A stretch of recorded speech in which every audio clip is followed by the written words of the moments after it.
Air keringat yang dikeluarkan dari tubuh bisa mencapai 1 liter per jamnya. Apabila tubuh kehilangan air melebihi 20% total berat badan, akan menyebabkan suatu keadaan disebut dehidrasi atau kekurangan cairan.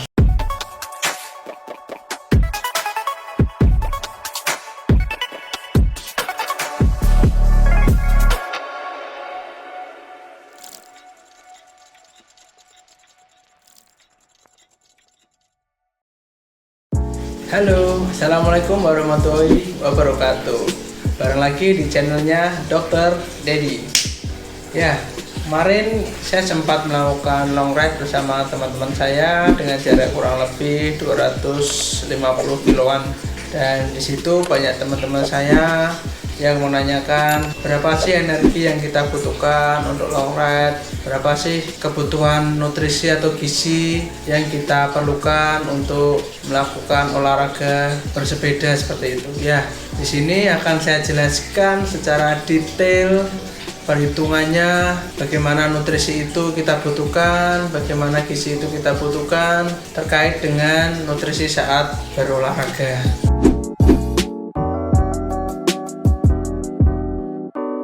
Ya, memang untuk berolahraga yang perlu kita perhatikan adalah suatu energi. Bagaimana kita bisa melakukan penghitungan energi kita terlebih dahulu. Besarnya energi yang dibutuhkan itu tergantung dari tiap orang berbeda-beda. Dilihat dari berbagai macam komponen penggunaan energinya itu, kita bisa melihatnya antara lain. Yang pertama adalah dilihat dari basal metabolic rate atau tingkat metabolisme dasar atau basal dari olahragawan itu. Yang kedua adalah specific dynamic action. Bagaimana perhitungannya nanti akan kita bahas lebih lanjut. Yang ketiga, aktivitas fisik apa yang dilakukan, entah itu bersepeda, lari atau lain-lain. Kemudian faktor pertumbuhan dari atlet atau olahragawan itu.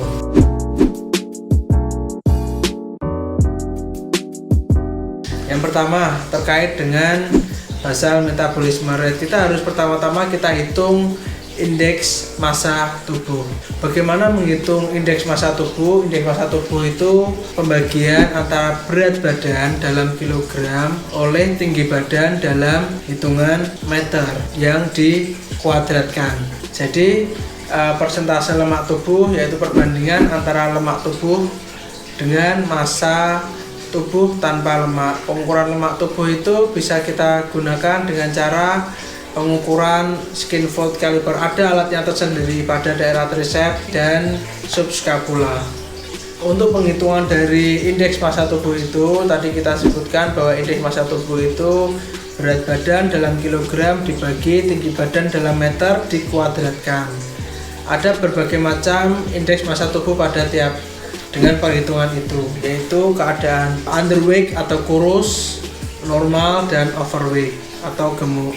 Underweight itu gimana? Kalau IMT tadi itu hitungannya kita kurang dari 17, itu underweight yang berat atau kurus berat. Kalau hitungannya IMT 17 sampai 18,4 itu underweight tingkat ringan.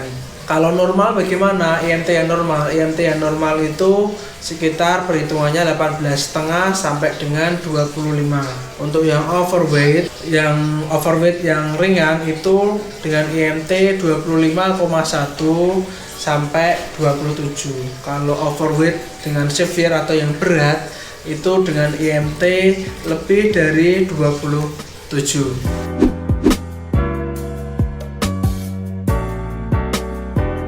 Ya, jadi sebelum kita menghitung basal metabolic rate, tadi kita harus tahu dulu kita berada pada IMT yang mana, apakah underweight, normal weight, atau overweight. Baru kita bisa lakukan hitung BMR atau basal metabolic rate. Basal metabolic rate ini jumlah energi yang dikeluarkan untuk aktivitas yang vital pada tubuh seperti denyut jantung, nafas, dan aktivitas otot yang lain. Bagaimana untuk menentukan basal metabolic rate? Ini kita sesuaikan dengan jenis kelamin, umur, dan berat badan. Nanti akan ada tabel tersendiri terkait dengan basal metabolic rate Ada sumber tabelnya seperti yang ada di samping ini, yaitu basal metabolic rate untuk laki-laki berdasarkan berat badan. Untuk laki-laki dengan berat badan saya ambil contoh 60 kg dengan usia 18 sampai 30 tahun, berarti energi basal metabolic rate yang diperlukan sekitar 1589 kalori. Itu untuk laki-laki. Untuk perempuan beda lagi. Untuk perempuan misalkan dengan berat badan 50 kg, usia 18 sampai 30 tahun, jadi basal metabolic rate untuk perempuan itu sekitar 1223 kalori. Ya. Kalau specific dynamic action itu apa? Yaitu 10% dari basal metabolic rate. Jadi untuk BMR kita bisa tambahkan BMR plus specific dynamic action, yaitu BMR plus 10% dari BMR atau kita sebut dengan specific dynamic action, itu merupakan BMR dari kita.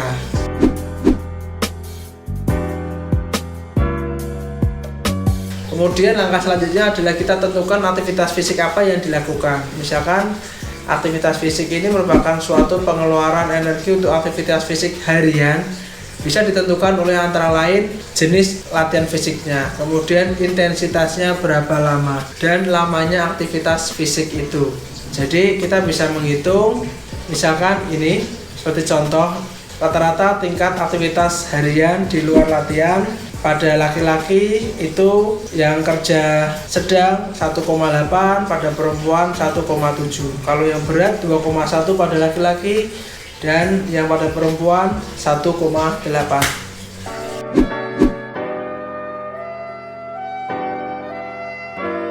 Lalu kita kalikan faktor aktivitas fisik itu dengan BMR yang telah tadi ditambah dengan SDA.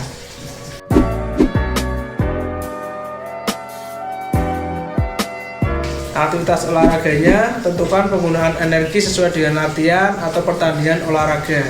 Kalikan jumlah jam yang digunakan untuk latihan per minggu dengan besar energi yang dikeluarkan untuk aktivitas olahraga.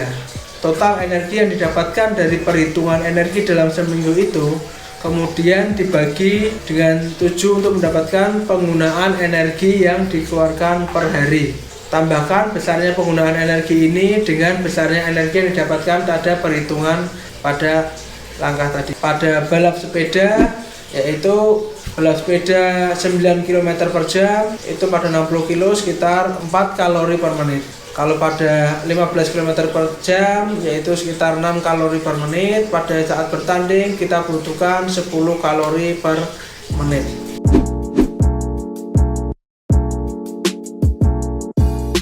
Kemudian faktor pertumbuhan ini khusus pada penghobis yang sedang mengalami masa pertumbuhan, sehingga perlu penambahan energi khusus.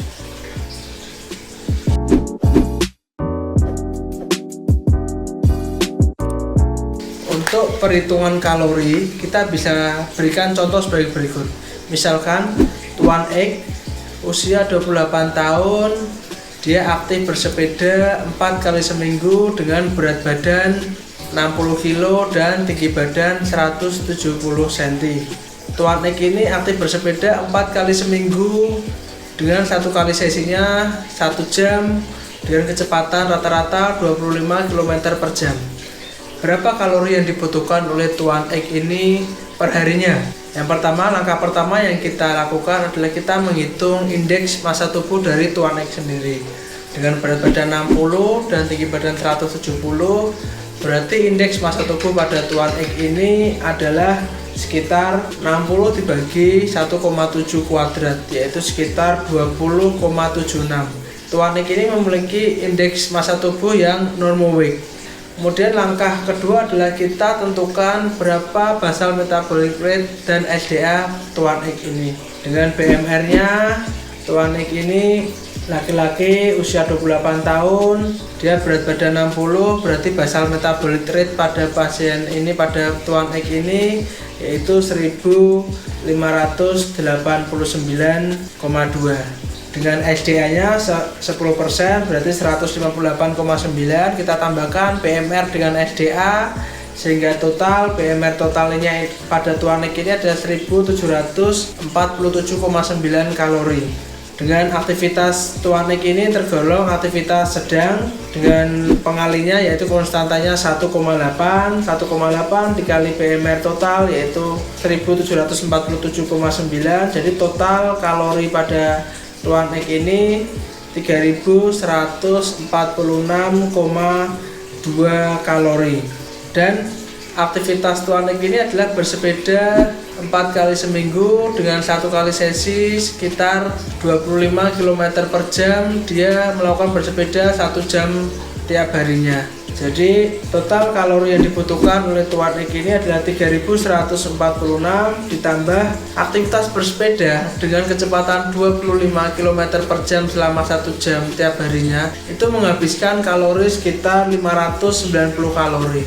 Jadi total yang dibutuhkan kalori Tuanik ini per hari 3146 ditambah 590 yaitu 3736 kalori per hari yang dibutuhkan. Itu contoh perhitungan kalori yang dibutuhkan oleh seorang penghobi sepeda dengan kecepatan 25 km per jam dilakukan 4 kali seminggu. Dia membutuhkan 3736,2 kalori.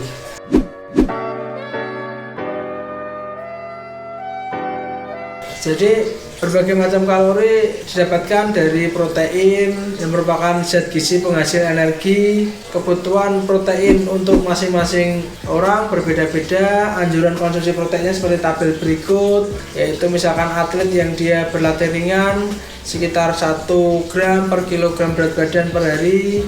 Kalau atlet yang rutin berlatih 1,2 gram protein per kilogram berat badan, atau yang butuh otot jadi memerlukan otot yang berlebih jadi sekitar 1,5 gram protein per kilogram berat badan.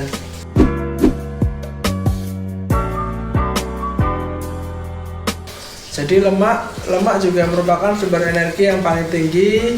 Namun pada atlet tidak dianjurkan untuk mengkonsumsi lemak yang berlebihan karena energi lemak ini tidak dapat dimanfaatkan langsung untuk latihan maupun bertanding. Lemak bisa terdapat pada hewan yaitu lemak hewani dan dari tumbuhan yaitu lemak nabati. Lemak hewani contohnya keju, mentega, lemak daging. Kemudian lemak nabati contohnya minyak sawit, minyak kelapa, margarin, minyak kedelai, minyak kacang, minyak jagung, seperti itu. Untuk kebutuhan lemak ini, atlet olahraga endurance, penggunaan energi sebagian besar berasal dari lemak. Akan tetapi pada awal dan akhir melakukan olahraga endurance seperti bersepeda jarak jauh, kebanyakan energi berasal dari glukosa dan glikogen. Oleh karena itu, atlet juga dianjurkan untuk membatasi konsumsi lemak berlebihan karena alasan-alasan lain. Dimaksudkan supaya atlet mengkonsumsi karbohidrat yang adekuat, yang cukup, supaya penggantian glikogen otot dan hati itu berlangsung dengan baik. Pengosongan lambung menjadi lebih lambat akibat mengkonsumsi lemak yang berlebihan, sehingga perut terasa penuh. Jadi pada atlet-atlet mau dianjurkan untuk tidak mengkonsumsi lemak berlebihan. Karena apa? Karena konsumsi lemak berlebihan akan menurunkan pengosongan lambung sehingga rasanya perut masih terasa penuh dan masih terasa kenyang, dan penuh ini dapat mengurangi konsumsi karbohidrat yang cukup. Jadi anjuran untuk seorang atlet mengkonsumsi lemak yaitu mengurangi konsumsi lemak secara berlebihan dan tidak lebih dari 30% dari total energinya. Jadi setiap makanan tidak harus digoreng tapi bisa dibakar atau direbus. Atlet juga dianjurkan untuk mengkonsumsi kolesterol tidak lebih dari 300 mg per hari. Kita harus sadari bahwa minyak atau lemak yang ditambahkan pada makanan seperti mentega pada roti, krim, saus harus dikurangi jumlahnya dalam menu makanan atlet. Kemudian pilihlah daging-daging yang tidak berlemak. Dan ayam yang tidak berlemak, serta kupaslah kulit ayam. Beberapa makanan yang khusus mempunyai kadar lemak dan kolesterol tinggi, misalnya coklat, cake, es krim, juga jeroan, sop buntut, dan lain-lain harus dihindari. Menu seorang atlet itu harus mengandung semua zat gizi yang diperlukan, yaitu karbohidrat, lemak, protein, vitamin, mineral, dan air. Dan itu disusun secara seimbang supaya menghasilkan energi yang cukup. 60% dari kalori itu harus berasal dari karbohidrat, 20-25% harus berasal dari lemak, protein sebanyak 10-15% dari total energi yang dibutuhkan.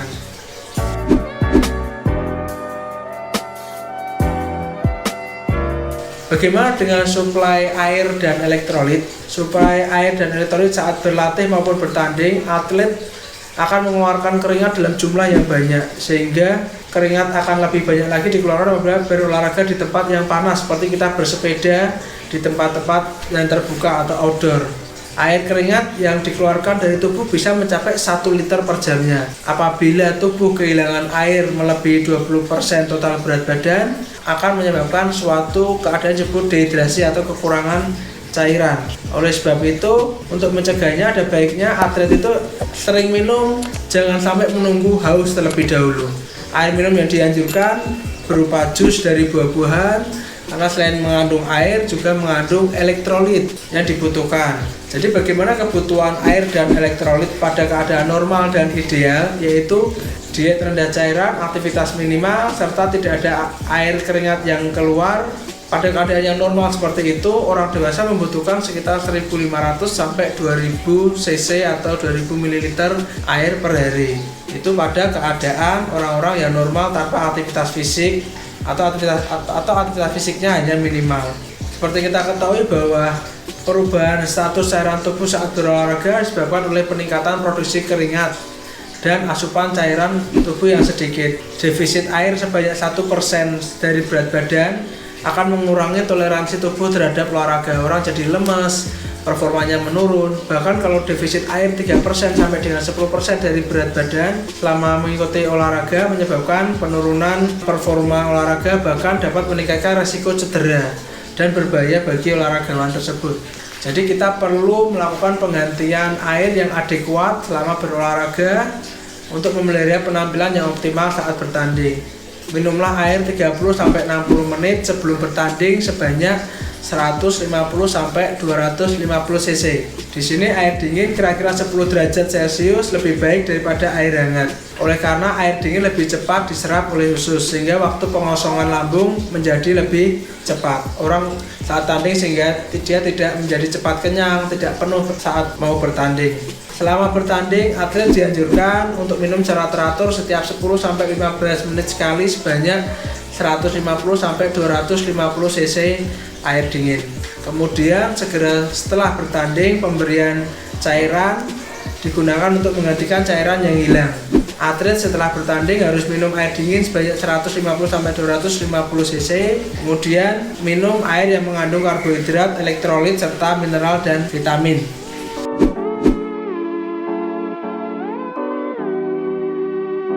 Natrium yang dianjurkan sekitar 3-8 gram atau 130-250 mg per hari. Makanan yang mengandung natrium utama adalah makanan yang mengandung garam dapur. Bisa didapat dari makanan seperti keju dan makanan olahan lainnya. Dan kalium, salah satu elektrolit yang penting juga, itu kita membutuhkan asupan 2-6 gram, yaitu sekitar 50-150 mg per hari. Dengan sumber utama kalium adalah daging, buah-buahan, terutama buah-buahan adalah pisang dan jeruk. Apabila kita kekurangan natrium dan kalium yang berlebihan akan menyebabkan hal lain seperti dehidrasi, bahkan terjadi kram otot karena kekurangan kalium.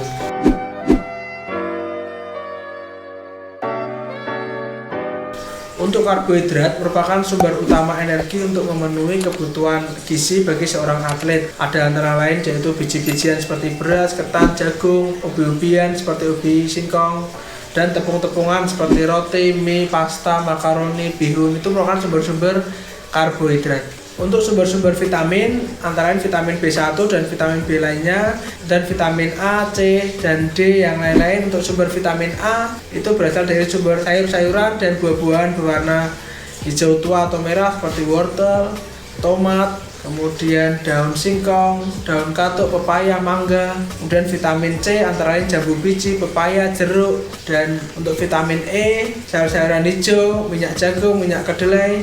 Dan hal yang tidak boleh diabaikan oleh atlet adalah konsumsi serat atau fiber dari makanan. Konsumsi serat yang cukup dapat membantu kita dalam membantu buang air besar secara teratur dan lancar, sehingga kita bisa menurunkan risiko terjadinya kanker usus dan penyakit-penyakit jantung.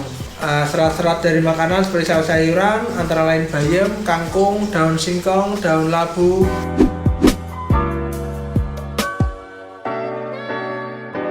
Tujuan pengaturan makanan pada atlet adalah satu, memperbaiki dan mempertahankan status gizi agar tidak terjadi kurang gizi atau malah terjadi overweight. Kemudian yang kedua, membentuk otot dan mencapai tinggi badan yang optimal, itu untuk yang atlet yang mengalami fase pertumbuhan. Kemudian yang ketiga, memelihara kondisi tubuh dan memelihara kesegaran jasmani.